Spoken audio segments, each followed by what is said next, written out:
হেফাজতে ইসলামের ১৩ দফা দাবি শাপলা চত্বরে ২০১৩ নিম্নরূপ: ১. বিধানে আল্লাহর উপর পূর্ণ আস্থা ও বিশ্বাস পুনঃস্থাপন করা এবং কোরআন সুন্নাহ বিরোধী সব আইন বাতিল করা। ২. আল্লাহ, রাসূল সাল্লাল্লাহু আলাইহি ওয়াসাল্লাম ও ইসলাম ধর্মের অবমাননা এবং মুসলমানদের বিরুদ্ধে কুৎসা রোধে সর্বোচ্চ শাস্তি মৃত্যুদণ্ডের বিধান রেখে আইন পাশ করা, ব্লাসফেমি আইন। ৩.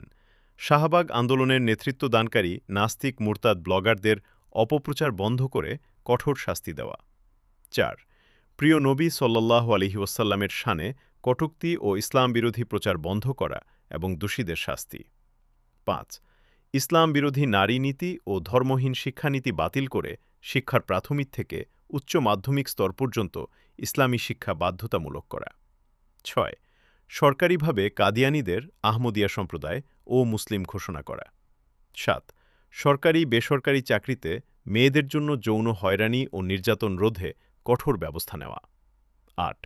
প্রকাশ্যে নারী পুরুষের অবাধ মেলামেশা নিষিদ্ধ করা এবং অশ্লীলতা, অশোভন আচরণ ও পোশাকের বিরুদ্ধে আইন প্রণয়ন। ৯. সংসদে ও প্রশাসনে মূর্তি, ভাস্কর্য স্থাপন বন্ধ করা এবং সরকারি অর্থে মূর্তি নির্মাণ বন্ধ। ১০. শাহবাগ আন্দোলনের নেতৃত্বদানকারীদের বিরুদ্ধে ব্যবস্থা নেওয়া। ১১. টেলিভিশন, সংবাদপত্র ও অনলাইনে ইসলাম বিরোধী প্রচার বন্ধ করা।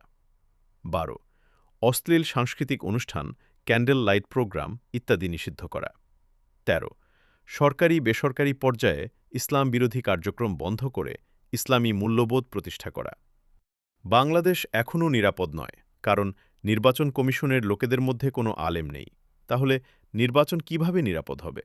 যদি আলেম থাকত, তাহলে অবশ্যই গণভোটের মধ্যে শাপলা চত্বরের ১৩ দাবির কথা আসত, যা মুসলিমদের জন্য মুসলমানিত্ব রক্ষার জন্য খুবই জরুরি। শাপলা চত্বরে মৃত শহীদের বিচার কার্যক্রম এবং ইসলাম বিরোধী সকল